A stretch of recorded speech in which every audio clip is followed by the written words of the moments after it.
Assalomu alaykum. Sabah avazlıq əsərləri kanalımıza xoş gəldiniz. Anlaydıqlarınızlar Şinjan Xalq Nəşriyyatı tərəfindən nəşr qılınan tarixi roman Çala Tekkan Oq. Avtori Abdullah Talib. 3-cü bab.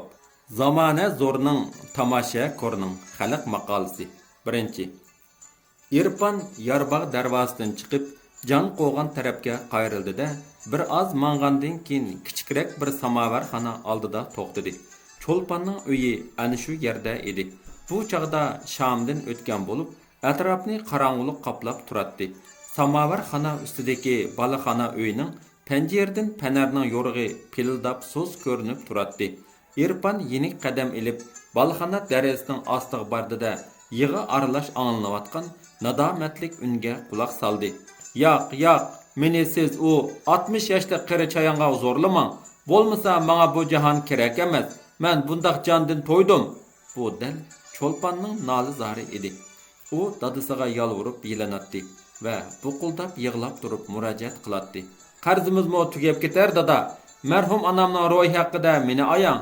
Bo'lmasa men bugunla onamning qabristonligiga zaman zulmining qatma-qat qismatlari zarbidan mukjib allaqachon nimjon bo'lib qolgan Shamshidin oq ko'ngil mehribon qizining nolisiga chiday olmadi-da, yuraklari laxta qong'izardab bo'lgan ig'ir minutda ochiq bir tortgan peti o'zini gupla qilib supuga tashladi. Shamshidin texi yaqindala mushu yangi mahallaga ko'chib kelgan va samovar ichib kun kechirishga boshlagan edi. U yoshlik davrini madraslarda o'qib, taliblik bilan o'tkazgan. Keyinroq o'zining burunqi mahallasidagi al jamoatning taklifi bilan maktab ichib, o'qituvchilik bilan malika bo'lib, jamoat ichida Shamshiddin Xalpat degan hurmatga sazovor bo'lgan edi. Shundoq zirak qizi Cho'lponmi o'qib, sarf nahvi va navoiy qatorliq kitoblarni pishiq o'rgangan edi. Shamshiddinning kirmi yo'q deyarlik bo'lib, hol kuni nachar edi. Faqat bovisidan miros qolgan peshayvonlik uy qo'rasilar bor edi. Mushundaq o'ttir ovqat o'tayotgan bu uyga bir kuni kech tarafda Umar boyning karvonbeshi va Shamshiddinning kichik vaqtidagi yaxshi og'inisi bo'lgan Nasriddin kirib, kech bo'lg'icha uzun paranglashdi. Janobi Rasululloh mo dedi Nasriddin, o'zining muddasini izhor qilib, tijorat yo'li bilan 100 obro'y tepib, yet iqlimda tangdishi yo'q, kamolat ketgan. Man hozir o'zingmo ko'rib turibsan. Piqirmo tijorat bilan haplashib yurib, erkashdan bilan Ladaqqa berar qitim qatnab qo'ydim. Qozinimi moy, cho'michimi moy, dunyo ta'alluqatim bir umr yetib oshdi, desammi bo'ladi. Nasriddin tapovatlari bilan bayoshat turmushni shoyi qilib, pat kulib ketadi. Kulikisdan keyin odati bo'yicha gelini zo'rg'a qirib yana so'zini davomlashtiradi. Qo'ling yog' bo'lsa, yening usuva degan gap bor. Menga hamra bo'lib, boyqi joylarga 1-2 qatim qatnasanglar, ishing bitdi-da. Qozining moy, cho'miching moy, qandoq? Nasriddin mushu o'y bilan uyiga necha qatim keldi. Uning tapovat indiki va qiziqtirish dalolatlari orqasida Shamshiddin oqibat payli shaytonning kayniga kirib ma'qul bo'ldi. Oradan Allohizal birer hafta o'tar o'tmay Nasriddin uyiga yana kirib keldi-da, Shamshiddinni boshlab Ulug' Britaniya Hindi savdo jamiyati degan taxta eslagan savdo sariga ilib bordi. Bu yerga sirtdan kelgan hayonkashlar, kompyuter dallollar, apyon savdogarlari va yana atkazchilik bilan shug'ullangan makkarlar maxfiy kirib chiqib, xalqning yilikini sho'rash uchun shumliqlarni qilishadi. Nasriddin bo'lsa ana shularning sheriklaridan biri edi. Mana yetib keldik, dedi Nasriddin va Shamshiddinni agashtirib mangan peti saroy ishxonasiga boshlab kirdi. Birer soatlardan keyin Nasriddin bugungi savdo to'xtamining mazmunini Shamshiddinga uqtirib, "Mening kepillikim bilan sana 40 sar oltin qiymatidagi har xil gazmol, choy, dora qatorliq tovarlarni Ladaqqa berib o'tkazib oladigan bo'lishib, to'xtam tutishdik. To'xtamga qo'lingni", dedi. Shamshiddin 40 sar oltin deganni anglab, uning kayniga qandoq ajal ajdahosi yo'shirganligini hech bir o'ylagandekla to'xtamga qo'lni besib berdi. Nasriddin orqadan Shamshiddinning murisiga urib, "Birodarim, bugun ishimiz o'ng'ishli bitdi. Safarga tezroq chopding. 1-2 kun ichida minib ketamiz", dedi. Degandek Arada 1-2 kun o'tar o'tmayla Şamshidin Nasriddinning karvonlari bilan billa Ladakh safariga yurib ketdi. 2. Osmon palak Qaraqurum tog'larining hisobsiz xatarlik jilg'alarida uzun saf tortgan karvonlar to'xtamay ilgirlaydi. Nasriddin bilan Şamshidin yo'l bo'yi birga yetib qopib, mung'dushib ko'ngilli ketib boradi. Lekin to'shak billa tushak boshqa degandek Nasriddinning qo'sqidagi tushak boshqacha edi. U 40 sar oltin sodisi orqali yo'li bilandigan ajoyib oldisi kira haqqi uchun nimalarni undirib oladiganligini hamchut qilib ma'atdi. U burunmu talay qitim Umar bayni arq terak qilib turib, Aq podshohcha Ulug' Britaniya savdogarlari bilan birlashib, nurg'un Şamshidinlarni o'ngda qo'ygan mahir dallal edi. U Ladakhga yaqin qolganda Şamshidinga deydi: "Men Ladakhda bir necha kun turib, ondan arqanda yetaman. Ishing o'ngga tartib, u yerdan oladigan molni qog'iliqqa yetkazib olasang, birga 10 payda undirib olsan, Taliyani yerkandagi oltin darvoza oldida sinab ko'rasan. Lekin bo'ris yo'q jangal, o'g'risi yo'q yo'rt bo'lmas deydigan gapmi bor. Yo'llarda hush kallang bilan sagak bo'libman, og'ina. Xudoyim saqlasa balo yo'q degan gap bor-ku", dedi Şamshidin javoban. "Allah o'zi saqla." Şamshidin bu jafoliq safarida yo'l azobi, go'r azobi deganlarning hammasini tetib ko'rib, ming bir jafoda aran Ladakhga o'lishib oldi va 2 kundan keyinla tegishlik mollarni tengishtirib, Nasriddinning o'rlashtirishi bo'yicha Ladakhdan xushal qaytdi. Lekin Xudo urg'anni Xudo verdimi qo'shilib uribdi degandek, qaytish safarining 4-kuni kechida Tilsim tog' jilg'ilarining birida Şamshidinning butun mol mulkini qaroqchilar bulab ketdi. Betali Şamshidin jinini aranlab qutuldirib qoldi. Biroq bu dard alam uningga yenik to'xtamaydi. U jinidan bizar bo'lish darajasiga yetdi. U uydagi ko'zlari mo'ldirlab, yo'liga qarab turgan o'g'il qiz farzandlarini esiga oldida nadomatlik yo'lini yana davomlashtirdi. "O'lmagan jonda umid bor" deb qalbini umidlantirdi u. Shunda qilib, Şamshidin 1,5 oylarcha piyoda yurib, aranla uyiga kelib oldi. Uning oq ko'ngil xotini Salimaxon erining quraydak bo'lib qolgan talatiga qarab cho'chib ketdi. Narasida bolalari kelib uning bo'yniga esilatdi va qo'liga telmuratdi. Quruq qo'l kelgan otining yuragi shu qadar qisiqildiki, uning alamli ko'zidan munchoq yosh quyilib ketdi. Şamshidin Әтісі xotiniga kechirmishlarining ziri-zavrini qoldirmay so'zlab berdi. Salimxon bir dard chikki bo'lmasin dedi-da, asta o'rnidan turib ketdi va neriqi uyiga chiqib o'zini tutolmay yo'ngrab yig'lavatdi. Bu nakaschilik er-xotin ikkalarning yuragiga ig'ir dard bermoqda edi. "Jon bo'lsa jahon, osh bo'lsa qozon, jinimiz omon qolgan afzal", deydi Salima erining ko'ngliga hay berib. Lekin Şamshidinning yurak jarohati hech arom bermaydi. U keyingi kunlarda o'zicha so'zligak bo'lib qilishga boshladi. Isning achchig'ini mo'r bildi deb qo'yatdi turib-turibla. U ezib o'qituvchilikni tashlab, bugungidek balo qazoga giriftor bo'lganiga pushaymon qilatdi-da. Ata kasbini tashlagan, pishonisini qashlagan deb takror uratdi. 3. Şamshidin mushundaq ruhiy azobda ketayotgan kunlarning birida karvon beshi Nasriddin sallaliq bir odamni boshlab uyga kirib keldi. Tinchlik so'rashgandan keyin bu yandan so'zlagan Nasriddin mudda manziliga ko'chdi-da, qo'lni tunuydi, shariat yo'lni deydigan gap bor. Xo'sh, Ulug' Britaniya Hindi savdogarlar jamiyatiga beradiganimiz 40 sar oltin. Xo'sh, kira haqqi uchun piqirga 8 sar, yana boj uchun 5 sar taqsir, dedi va qo'lidagi 10 xonlik Yevropacha chotni sharaq-shuruq so'qib jami qarz 53 sar oltin ekanligini hisobga to'g'rilab qo'ydi. Ondan Şamshidinga qadalib so'zini davomlashtirdi. "Ladakh yo'lidagi peshkanlikni angladim. Taqsir, xalqqa bir xas, Xudodan betaqdir tavrimas degan gap bor-ku. Shundoq emasmi?"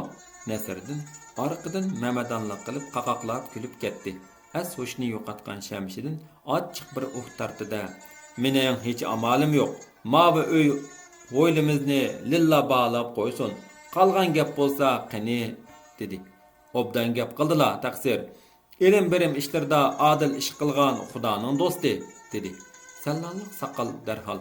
İlişte bismillah, berişte estağfurullah dese bolmaydı-da. Andın orundan turup, Şemşidinning qura joyini ko'zdan kechirdi va orqadan baho pichib, "Menimcha bu qura joylar 15 sar oltinga yaraydi. Mushundaq bo'lganda zixmi ko'maydi, kavobmi?" Şemşidin pichimni anglab ojuqibla ketdi. Uning qura joyi aran 15 sar oltinga yaraganda, yana uning shillisida Şemşidin xuddi azar chekkan yetim boladek o'ngrab yig'lashga tasliq qoldi.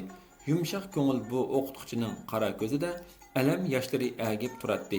Şemşidin bir ozdan keyin hushini yig'ib, "Xo'p, taqsir. Alloh bermaganga molla bersinmi? Mening boshqa gapim yo'q", dedi.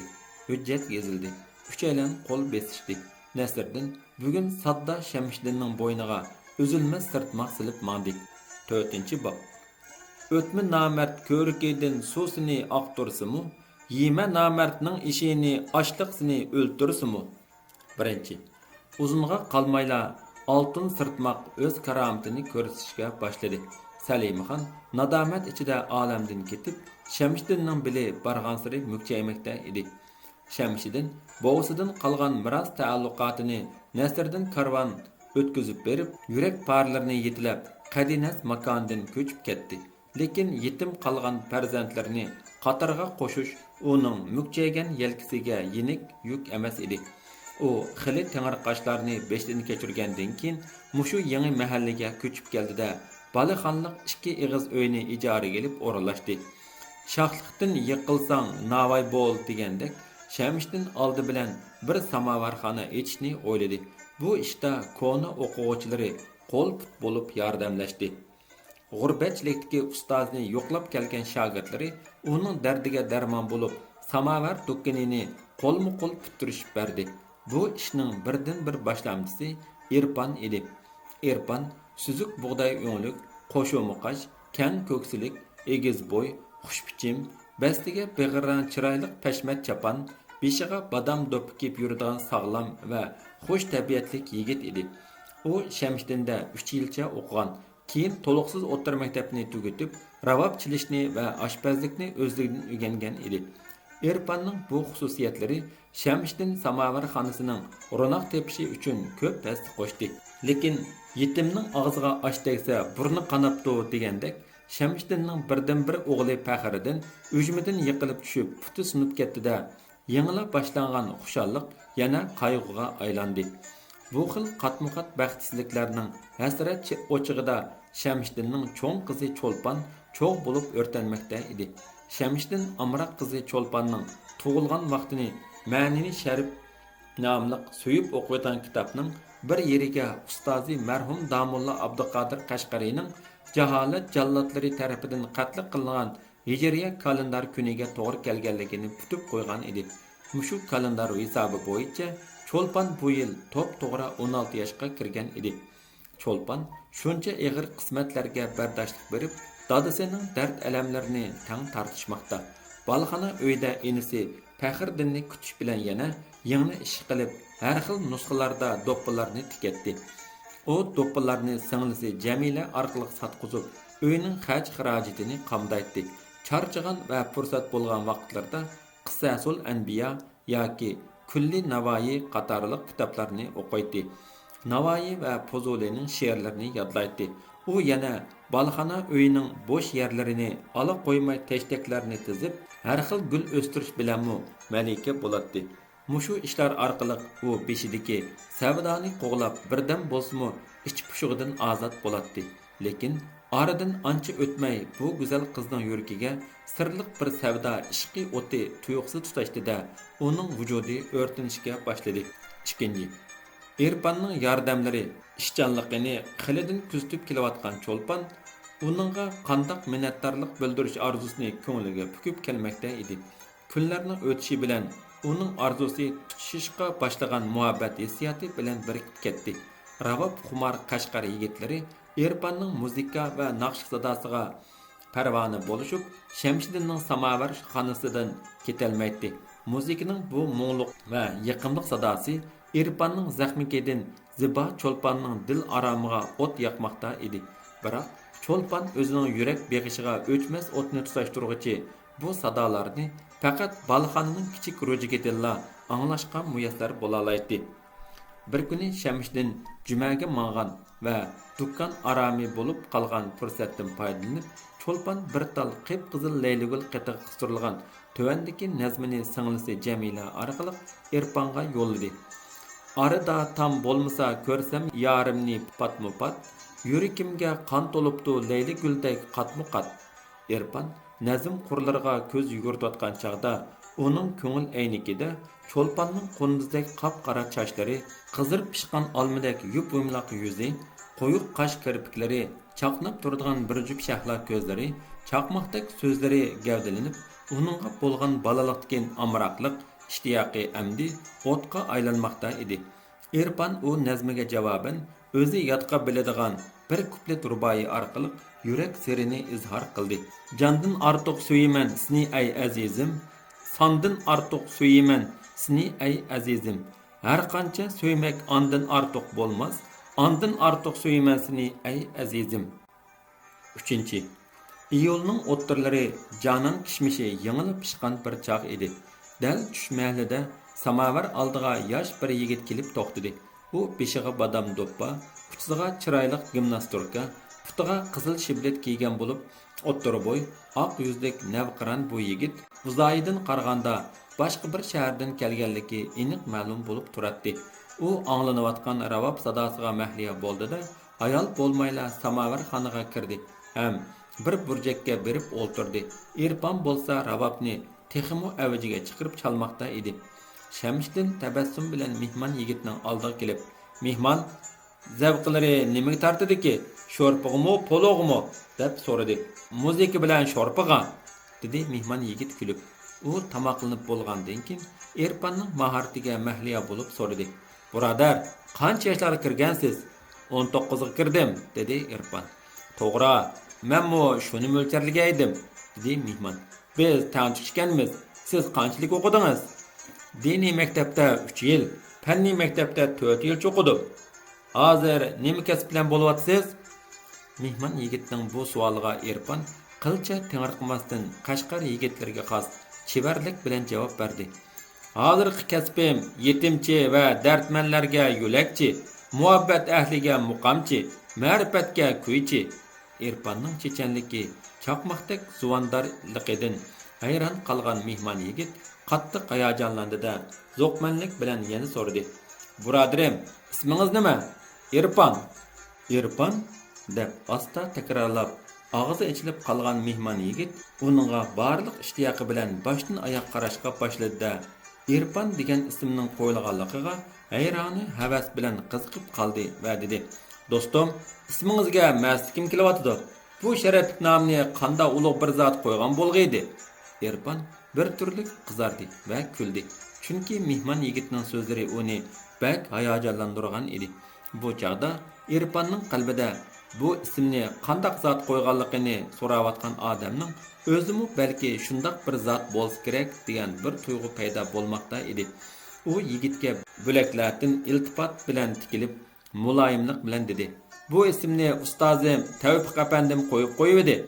Mehmon yigitning aql aynigida shu topda mushu ikki xil ism ustida tafakkur cho'g'lari yonmoqda edi. Mehmon yigitning chaqnab turgan ko'zlarimi, so'zlarimi uning o'tkirligiga va Irponning qiyosan tuyg'u tasavvuriga guvohlik berib turadi. "Mehmon o'zlari nerdan kelyaptilar? Ism shariflari nima?" Irpon so'radi. "Urumchidan kelyapman. Ismim Lutfulla." Mehmonning javobi bilan tangla o'rindan irg'ib turgan Irpon qo'lini siqib dedi: "Sizning Qashqarga qadam tashrif qilganingizni chin qalbimdan tabriklayman. She'rlaringizni o'qib, danqingizni anglab, bir ko'rishni orzulab yurgan edim. Siz bilan didor ko'rishganimga bakmo xushman. Bugun menmo intayin xushal Lutfulla. Bugun bak xosiyatlik bir kun bo'ldi." Lutfulla Irponga zo'qmanlik bilan qarab, "Qani yigit, amdi biror pada ma'rifat muqomingizdan bahramon bo'lsak qandoq?" dedi. Irpon darhalla ravobin ilib, yuqori hayajon bilan naqshi boshladi. "Zimiston ko'rmagan bulbul bahorning qadrini bilmas, riyozat chekmagan oshiq vafoning qadrini bilmas." Ravobning sadosi samovar xonini chang keltirish bilan Qashqarning qalbini titratayotgandek tuyulatdi. Qashqar bahorining go'zallik payzidan hozirlangan shoir bir oz ahvollashgandan keyin Irponga: "Men yer boyliqlarini tekshirish atirdi bilan keldim. 1-2 kun ichida taqib ketamiz. Sizning hamsafar bo'lib berishingizni taklif qilaman. Qandoq xohlamsiz?" dedi. Irpon bu so'zni anglagan hamon xushalligida hayajonini bosolmay qoldi. Biroq Shamshiddinning beshidagi qiyinchilik cho'lponga bo'lgan ishtiyoq o'yga silib qo'ydi. U birdan jim turib qoldi. Lutfulla Irponni otasining oldida tanqis bo'layotsa kerak deb o'yladi-da, darhol Shamshiddinga iltimos qildi. "Ata, o'g'illari men bilan hamroh bo'lib safar qilib kelsa qandoq? Vaqtimo ancha uzun emas. Keyincha to'y-to'kin bo'lib qolsa-mo pul kerak-ku." O'g'illari to'y-to'kin degan so'zlarni anglab Irpon villada qizirib ketdi. U bak o'ng'aysizlanib, yuzi ichilmagan qizdek o'ppida bo'lib yerga qarab oldi. Uqishmasdan Lutfullaning aytgan ikki so'zi Shamshiddinga texmi boshqacha tuyuldi. U cho'lpon bilan Irpon to'y tayyorlag'ida ekanda deganlarni darhol ko'ngliga keltirgan edi. "Irpon mening shogirdim apandim. Beshimga alam kulpat kelganda yaqindan yorulak bo'ldi. O'z o'g'limdakla qarshib keldi. O'zlarining bu bola haqidagi yaxshi niyatlarga men muqetilaman apandim. Ammo qandoq qilishni Irponning o'zi bir nim desin," dedi Shamshiddin. O'g'illari to'y-to'kin so'zlarini deb qo'yganiga Lutfullaning o'zimi o'ng'aysizlanmoqda edi. U darhol so'zini yurkib: "Shogird uchun ustammo ota, balki tuqqan otadimmo qadrlik ota. Irpon uzunga qolmayla qaytib keladi," dedi. Irponning ketmoqchi bo'layotganligini balxona rujikidan anglab turgan cho'lponning taqati taq bo'lib yuraklari o't olmoqda edi. Uning ahu ko'zlaridan yosh munchoqlari taramlab to'kilishga boshladi. U beshidagi daka ro'milni cho'rib tashladi-da, balxona darasining ikkala qanotini ichibatdi. Quyoshning oltin zarralari uning nurliq mang'izda jilva qilib, oq suzuk ruxsarini ajoyib ravonlashtirmoqda edi. Ayrilish azobiga taqat qilolmayotgan bu oq ko'ngil qiz o'z umidini inisi Faxriddinning nomi orqali dadasi Shamshiddinga unlik etdi. "Dada, ukam Irpon akamni mang'uzmayli deb yig'layotidi." Anglangan bu yiqimliq ovoz Irponni darhol derazaga daxil qildi-da, muhabbat nuri bilan chaqnagan ko'zlar uchrashib, o'tliq vujudlarda harorat kuchini ko'rsatmoqda edi. Mehmondan uyalgan hayoliq qiz o'ppida qizardi-da, darhol ro'jakdan yonga dajib oldi. 4-bob tugidi.